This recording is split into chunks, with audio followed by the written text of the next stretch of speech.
అంటే టక్కున హట్ అవుతారు. మళ్ళీ ఏదన్నా గిఫ్ట్ ఇస్తే వెంటనే మర్చిపోతారు. అని కల్మషం పెట్టుకోరు. మరి మనము బాగున్నారా అంటాం ఉట్టిదే ఇక్కడి నుంచే. అవునా? వాడు అలా వెళ్ళగానే రాజుగారు వీడు అని మొదలెడతాం. అంతలో వాడు వచ్చేస్తాడు. అది విషయం.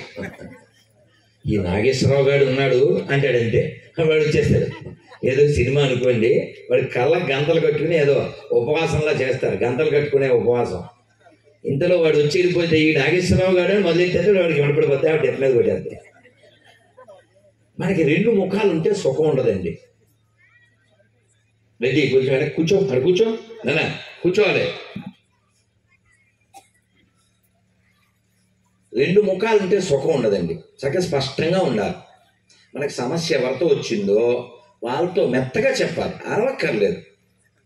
అరవక్కర్లేదు. ఇదండి సమస్య అన్నదా భావించకండి అని చెప్పారు. వాళ్ళతో తప్ప ఊళ్ళో అందరితో చెప్తాడు వీడు. నాకు రాజుగారితో సమస్య వచ్చిందండి, ఆయన కనబడితే సార్ బాగున్నారా అంటాడు అంతే. ఆయనతో చెప్పడం, ఆయన వెళ్ళాక పక్క కొడుతుంది. ఏం ఇప్పుడు ఆ పక్కోడికి నీ చెప్పడా? ఆ రాజుగారు చూశారా స్వామీజీ అని హట్టవరా?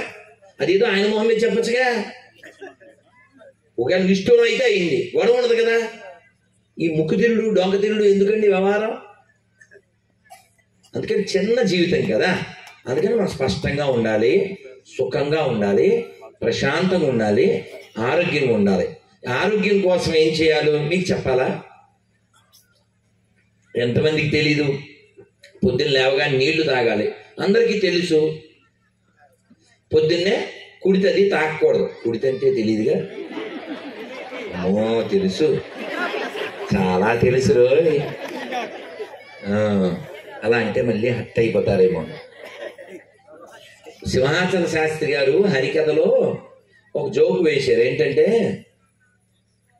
రాముల వారికి విశ్వామిత్రుల వారు బల అతి బల అని విద్య నేర్పించారు.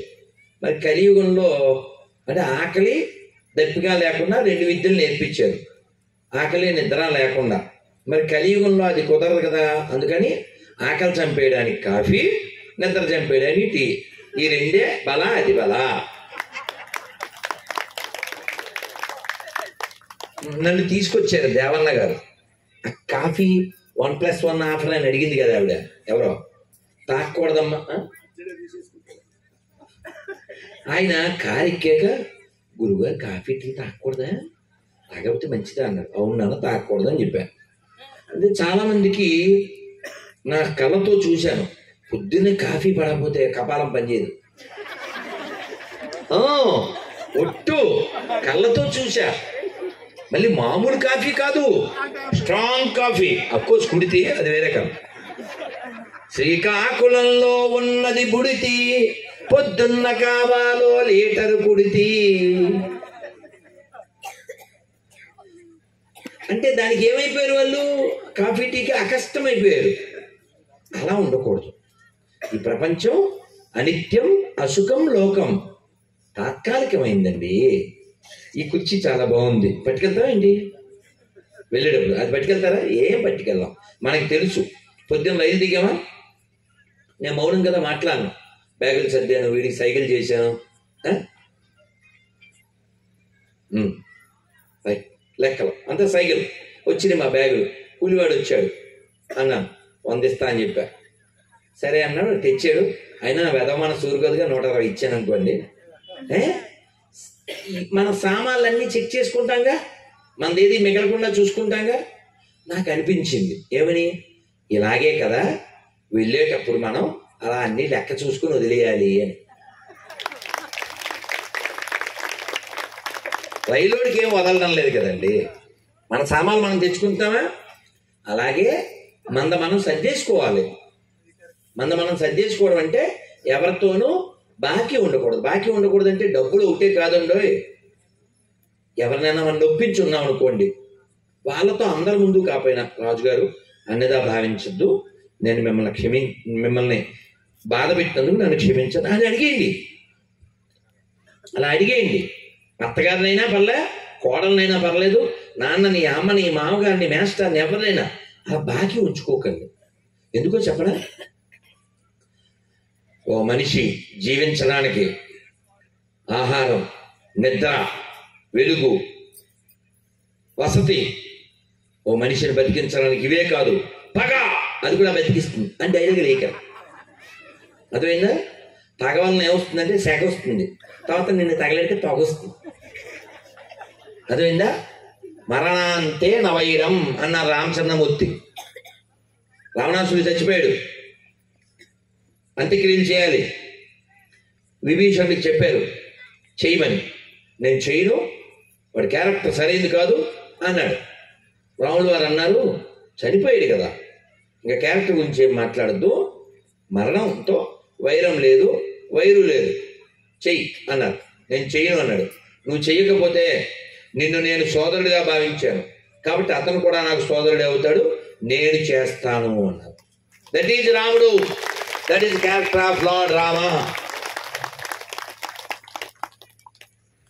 మరేమిటి చచ్చిపోయిన వాడి పట్లే వైరం ఉండకూడదని చెప్తున్నారే రాముడు వారు, మరి బతికున్న వాడితో ఎలా వైరం ఉంటుందని మనకి కదా?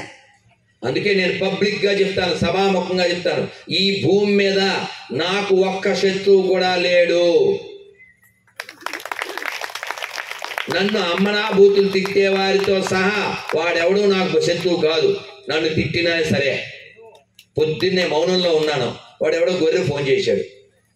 గొర్రె అంటే మీకు తెలియదు, రాజుగారికి తెలుసు, ఆవిడకి కూడా తెలుసు. బుర్ర లేని ప్రతివాడు గొర్రె. గొర్రె అంటే ఏం లేదండి, మీకు అర్థమయ్యేలా చెప్తాను. నేను పట్టిన కుందేలికి 3 కాళ్ళు అన్నోడిని ఏమంటాం? గొర్రె కదండి, అవునా? మూర్ఖుడు కదండి, మూర్ఖుడు. నేనే కరెక్టు, నాదే కరెక్టు, నా దేవుడే కరెక్టు, నా పుస్తకమే కరెక్టు, నువ్వు నమ్మకపోతే నరకానికి వెళ్ళిపోతావు అన్న ప్రతివాడు గొర్రెగా. అలాంటి గొర్రె ఫోన్ చేశాడు. నేను మౌనం కదా, మరి బయటకు వచ్చి స్టేషన్లో విశాఖపట్నంలో నుంచున్నా. ఫోన్ వచ్చింది, వాడు చాలాసార్లు చేస్తున్నాడు. నేను ఆన్ చేసి పట్టుకున్నా. పట్టుకోవడమే తిట్లు, అరే ఒరే అని బైబిల్ లాంగ్వేజ్ అంతా మాట్లాడాడు. మరి నేను మౌనం కదా, వాడు ఏ తిట్టు తిట్టాడో అదే వాడి పేరుగా సేవ చేశా.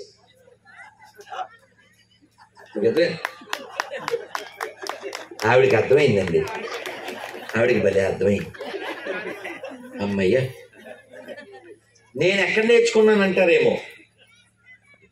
మళ్ళీ అతనితో మళ్ళీ ఫోన్ చేస్తా ఖాళీ అయ్యాక. ఏంటి సార్ పొద్దున్న ఫోన్ చేశారు చెప్పండి సార్ అని అడుగుతా. అతను ఎవరో నీ అని మొదలుపెట్టి చాలా తిట్లు తిట్టేశాడు.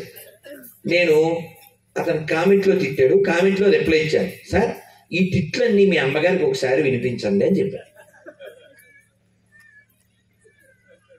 అతను మనిషి కాబట్టి వెంటనే స్వామి క్షమించండి నన్ను అన్నాడు. నాకు కావాల్సింది అది, నాకేం దండాలక్కర్లే.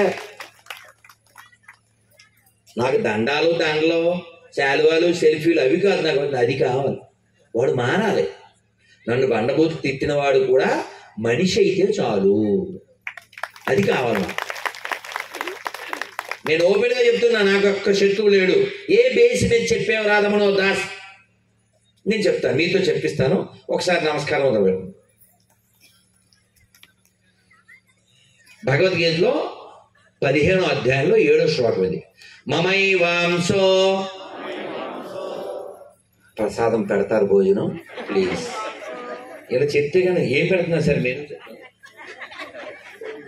వెరైటీస్ ఉన్నాయంటే ఎక్కువ. ఓకే అమ్మో ఇడ్లీ, మనోడు ఇడ్లీ. ఓకే మమైవాంసో, చూసారు ఇడ్లీ అనేసరి సౌండ్ అంతా ఇడ్లీ పెరిగిందా? మమైవాంసో, ఎంత అద్భుతంగా ఉంది సార్. మమైవాంసో జీవలోకే జీవభూత సనాతన మనఃషష్టాని ఇంద్రియాని ప్రకృతి స్థాని కర్షతి. భగవద్గీతలో 15వ అధ్యాయం 7వ శ్లోకం. ఇప్పుడు మనం ఉన్న ప్లేస్ ఏంటిది? ప్రకృతి వ్యాలీ. ఈ శ్లోకంలో ఏమొచ్చింది? వచ్చిందా ప్రకృతి? కదా. మమైవాంశో జీవలోకే జీవభూత సనాతన మనఃషష్టానింద్రియాణి ప్రకృతి స్థాని కర్షతి. ఈ శ్లోకం నేను అనుకుని చెప్పానా? ఏమీ లేదు, అది సహజంగా వస్తుంది. ఇందాక వచ్చి వాళ్ళు వీళ్ళు రూమ్ దగ్గరికి వచ్చి మన వాళ్ళు, గురుజీ అక్కడ కడతాల్లో భలే చెప్పారు అన్నారు. నేనేం చెప్పలేదు, బౌద్ధుడు చెప్పించాడు అంతే. ఇది కూడా అంతే. నాకు తెలిసింది ఓన్లీ రిపేర్ చేయడం, నో ప్రిపేర్, ఓన్లీ రిపేర్. పెన్నో పేపర్ ఏమి లేవు. సహజంగా భగవంతుడు ఇచ్చేది పలికేది పలికిస్తాను, పలికించేది పలుకుతాను. ఇక్కడ ఏం చెప్పారంటే మమైవాంశో జీవలోకే జీవభూత సనాతన, ఈ ప్రకృతిలో ప్రతి ఒక్కరూ నా అంశయే అని చెప్పారు కృష్ణ భగవానుడు. అందరూ ఆయన అంశ అయినప్పుడు, నేను ఆయన అంశ అయినప్పుడు నాకు శత్రువు ఎవడు? అందరూ నావాళ్ళే కదా. నన్ను తిట్టినవాడు నావాడే, నన్ను పొగిడినవాడు నావాడే, నన్ను కాదన్నవాడు నావాడే, నన్ను కావాలనుకున్నవాడు నావాడే, అందరూ నావాళ్ళే. ఈ భావన మనకు పెరగాలి. ప్రపంచంతో వైరం వద్దు, వైరు వద్దు. ఏం చెప్పాను? అర్థమైందా? వైరం వద్దు అంటే గొడవ వద్దు, వైరు వద్దు. ఎందుకండి కనెక్షన్? ఎందుకు చెప్పండి? అదేనా కేబుల్ కనెక్షనా? వినోదం పంచడానికి. మీరు నవ్వుతారు చెప్తే. సెల్ ఫోన్ లేదు, అది ఛార్జింగ్ పెట్టా. సెల్ ఫోన్లో మీకు ఇష్టమైన పని ఏంటి? నన్ను అడగండి, మీకు ఇష్టమైన చెప్పరా? డిలీట్ చేయడం. ఒట్టుగా నాకు ఇష్టమైన పని డిలీట్ చేయడం, అలాగే బ్లాక్ చేయడం.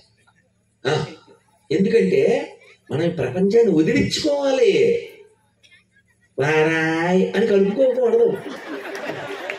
అర్థమైందా? ఇప్పుడు కొన్న చాలదు ఏంటి అంత. అర్థమైందా? అందుకని ప్రపంచాన్ని పెంచుకోకూడదు. ఎవరితో అయినా చిన్న అవకాశం వస్తే వదిలేయడానికి చూస్తాను నేను. ఎంత దుర్మార్గం అనుకుంటున్నారేమో. ఏం కాదు. ఏమండి, మనతో మనమే పడలేకపోతున్నాం. మనమే పెద్ద సంత మనకి. అవునా కాదా? చెప్పండి. ఇంకో పెళ్ళం ఉండాలి. ఇది కాదు, ఇది పెళ్ళం. ఇది పెళ్ళం కాదా? ఇది గొల్లెం కాదా? ఇది బల్లెం కాదా?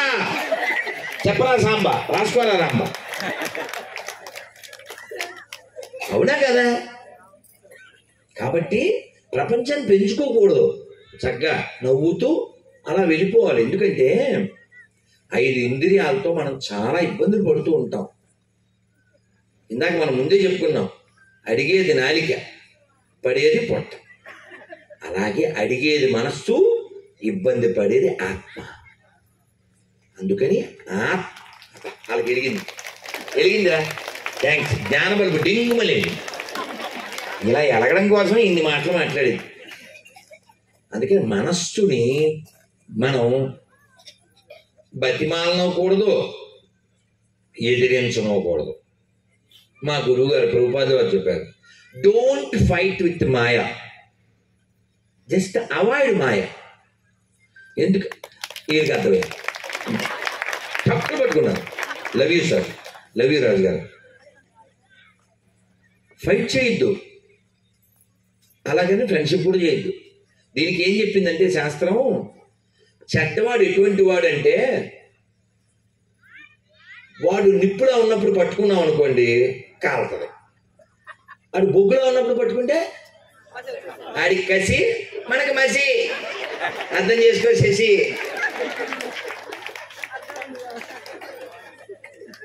అర్థమైందా? అవసరమా?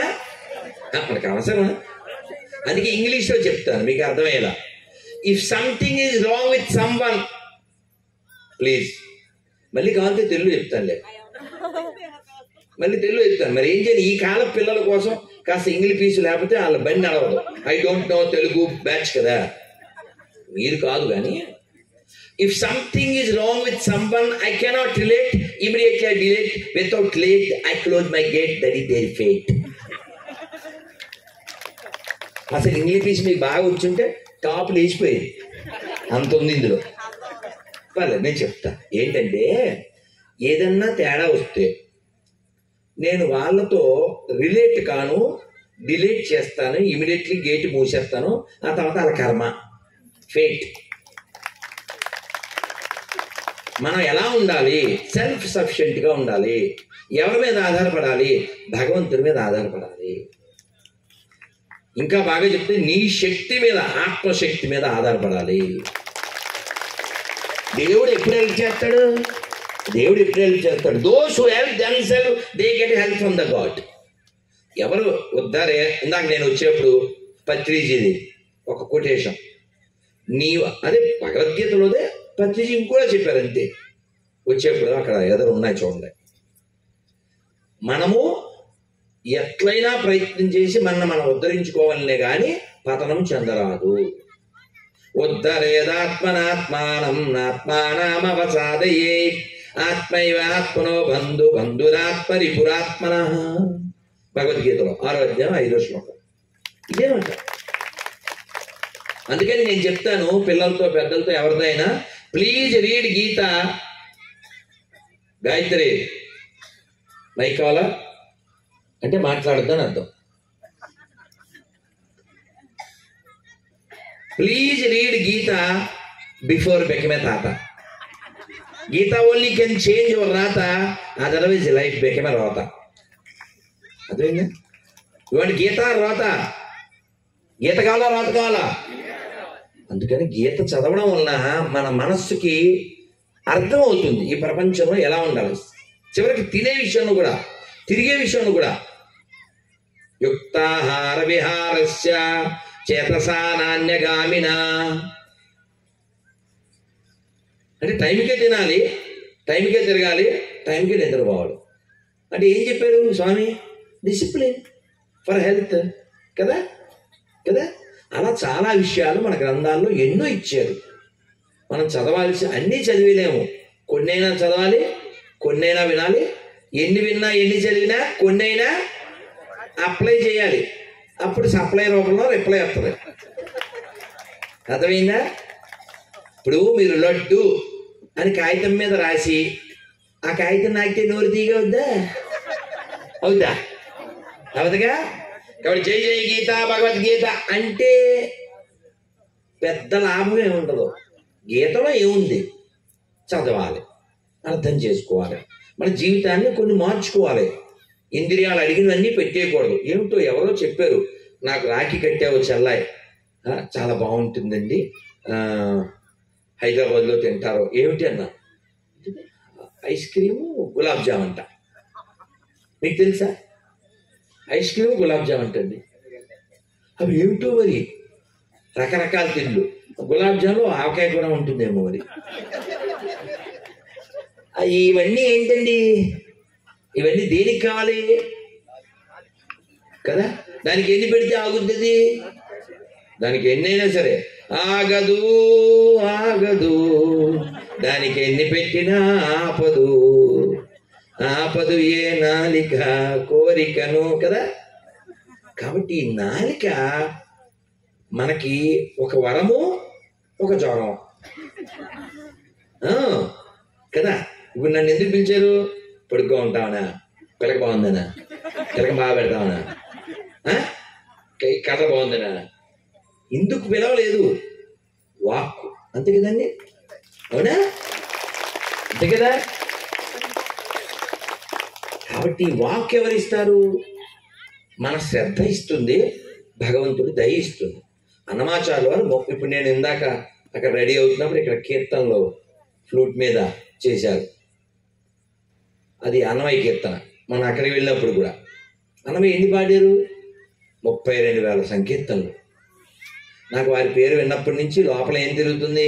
నిన్న మట్టపల్లి వెళ్ళాం, అక్కడ స్వామివారి ముందు పాడాం. మాధవ కేశవ మధుసూదన విష్ణు శ్రీధరా పదనకం చింతయామి యూయం. మాధవ కేశవ మధుసూదన దామోదర నిరుద్ధ దైవ పుండరీకాక్ష హరిసంకర్షణ అదోక్షజ దామోదర నిరుద్ధ దైవ పుండరీకాక్ష హరిసంకర్షణ అదోక్షజ నరసింహ ఋషికేశ నగదరాతి విక్రమ నరసింహ ఋషికేశ నగదరాతి విక్రమ శరణాగత త్రాణ జయ జయ సేవే మాధవ కేశవ మధుసూదన.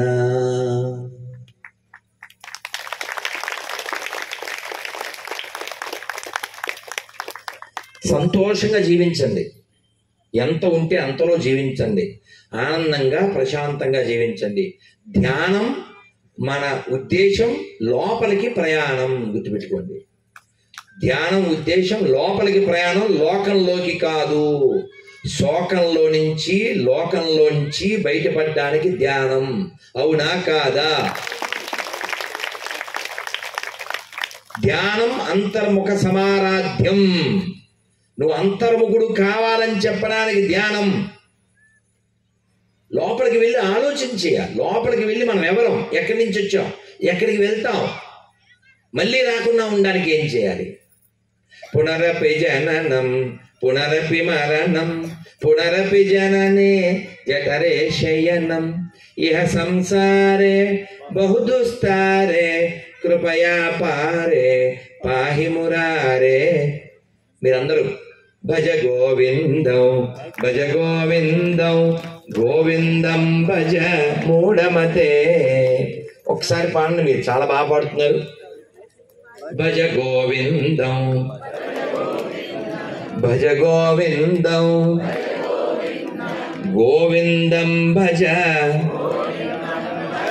మూఢమతే. భజ గోవిందం భజ గోవిందం గోవిందం భజ మూఢమతే. శ్రీ శంకర భగవత్పాదుల వారికి ఒక్క కథ చెప్పి నేను ముగిస్తాను. అవునా అవునా ఏమో, నేను నాది జియో టాక్ ఏమో అన్లిమిటెడ్, ఇప్పటికే చాలా చెప్పేసేనేమో, ఇంకా వార్నింగ్ ఇంకా పొడవలేదు రాజుగారు అని చూస్తున్నాను నేను అంటే ఇది అది స్వరరాగ గంగా ప్రవాహమే అని అలా వెళ్ళిపోతుంటది. నాకు చాలా గుర్తొస్తుంటాయి. అమ్మో పక్కన ఏ డెడ్ లైన్ చెప్పలేదు, టైం చూద్దాం సెల కూడా లేదు. అందుకని ఇది జరిగింది పెద్ద చాలా కాలం కాదు, ఒక 100 ఏళ్ల లోపు. ఒక భిక్షగాడు ఒక ఇంటికి వస్తే పూర్వకాలం ఏమని పిలిచేవారు? సంస్కృతంలో పిలిచేవారు, తెలుసా? ఏమండి మీరు చెప్పండి. ఇది ఒకటి, ఇంకా మాదా కవలం. ఓకే, ఇంకా కొంచెం సంస్కృతంలో ఎవరన్నా ప్రయత్నం చేయండి. భిక్షాందే భిక్షాందేహి చ పార్వతి. శివుడు అంతటి వాడే నిలబడి అడిగాడు, మనం ఎంతండి, మనం ఎంత చెప్పండి? ఎన్నిసార్లు పాడుకున్నాం? ఆటగదరా శివ ఆటగద కేశవ ఆటగదరా శివ ఆటగద కేశవ ఆటగదరా నీకు అమ్మ తోడు ఆటగదరా శివ ఆటగద కేశవ ఆటగద జననాలు ఆటగద మరణాలు మధ్యలో ప్రణయాలు ఆట నీకు ఆటగద పంతాలు ఆటగద అంతాలు. ఆట భగవంతుడికి ఏమిటిది? ఆట. మనకు అప్పుడప్పుడు తీసేదేంటి? తేట తాట. ఎందుకంటే అది ఆల్రెడీ ఆయన దగ్గర ఉన్న వాట. అర్థం చేసుకోరా బేట అని పట్టుకుంటాను ఆయన బాట. అర్థమైందా? అవమానం వచ్చినా ఇబ్బంది వచ్చినా అర్థం చేసుకోవాలి. ఓ మనకి క్షయం అయిపోతుంది కర్మ. ఇది గుర్తుపెట్టుకోవాలి. నన్ను అంటారా అని పీక్కు చచ్చిపోకూడదు. మళ్ళీ ఆయన గురించి వెళ్ళి ఆ దగ్గరికి చెప్పేయడం, వాళ్ళకి తెలిసిపో మళ్ళీ ఆయనకి ఇంకో క్లాస్ పీకేయడం. అవసరం అండి ఇప్పుడు బాలాజు? అవునా కదా?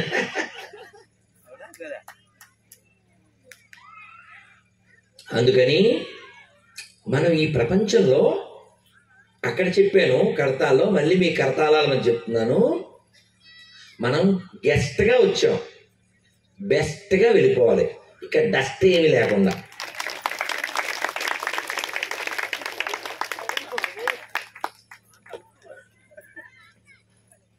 మనం ఇక్కడ రైల్లో వెళ్ళేటప్పుడు ఆ తుక్కు అది అక్కడ పడేస్తుంటాం కదా, చెనక్కాయలు అవి తిని. ఎందుకని? ఇంకోటి వచ్చి శుభ్రం చేస్తాడు. మన ఇంట్లో అలా చేయంగా. మీరు కాదులేండి, మీకు డిసిప్లిన్ ఉంది, లేని వాళ్ళు కూడా చెప్తాం. ఎవరినో అడిగితే, నన్ను అడిగితేనో చెప్పాను, మన దేశం ఎప్పుడు అభివృద్ధి చెందినట్టు అని అడిగారు ఎవరినో. ఆ సమాధానం వింటే తిరిగిపోయింది. ఏమని చెప్పారు తెలుసా? రైల్లో బాత్రూంలో ఉండే మగ్గుకి గొలుసు కట్టనప్పుడు మన దేశం అభివృద్ధి చెందినట్టు అని. వ్యవస్థ కదా.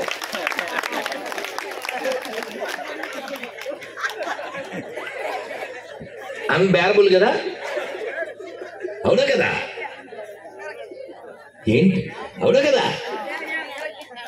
లేకపోతే మీకు తెలుసా, ప్రతి సంవత్సరం దుప్పట్లు ఎత్తేస్తారట, రగ్గులు ఎత్తేస్తారట, చిన్న చిన్న నాప్కిన్లు ఎత్తేస్తారట.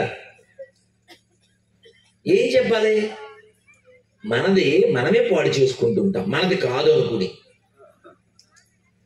ఈ పూర్వం అంటే ఇప్పుడంటే కదా 10 ఏళ్లలో లేవు, కానీ ఎప్పుడైనా ఎవరికన్నా కోపం వస్తే, ఎవరినన్నా తిడితే బస్సు తగలెట్టేయడం, కారు తగలెట్టేయడం ఇవన్నీ చేసేవారు. బస్సు అంటే ఆర్టీసీ వాడిదా మందా? ఆడిదా? మందే కదా. రైలు మందా వేరే వాళ్ళదా? మందే కదా.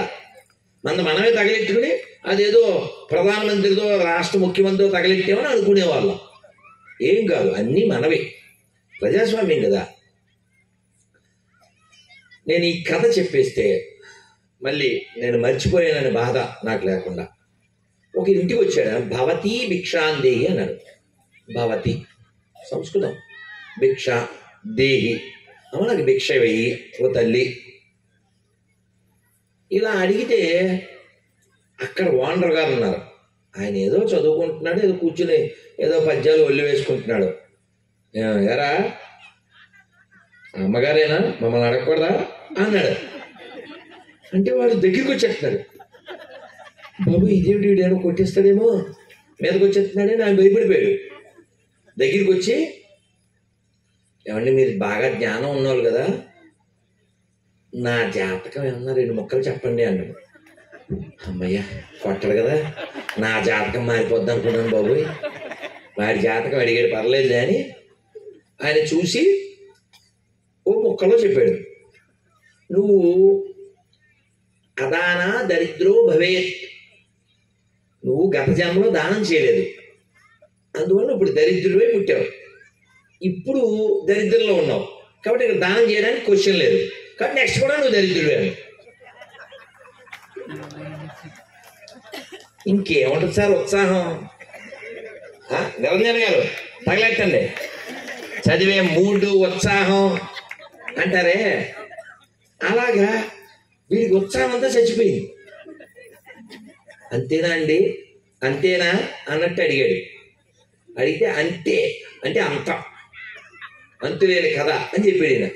మరి వట్టుడు అట్నట్టుడు అని అడిగాడు. అడిగితే ఆయన పాపం ఇతని ఉత్సుకతకి ఆ పండితుడు ఆవిడ భిక్ష తెచ్చే లోపల చెప్పాడు, నాయనా నీకు 2 చేతులు ఇచ్చాడు దేవుడు, భిక్షని ఎంతైతే స్వీకరిస్తావో అది ఎవరికన్నా పెట్టిన తర్వాతే తిను అన్నాడు. భుజాన సంచి డబ్బాలు పెట్టుకునేవాడు, ఇది దాచుకుని సాయంత్రం తినడానికి. ఈ ఒక్క ముక్కతో ఆ సంచి పడేసి 2 చేతులతోనూ భిక్ష తీసుకుని ఒక చేతిలో ఉన్న తినేవాడు. ఇంకో చేతిలో ముందే దానం చేసి పక్షులకో జంతువులకో ఇంకో ఇతరులకో దానం చేసి ఒక చేతితో ఉన్నదే తినేవాడు.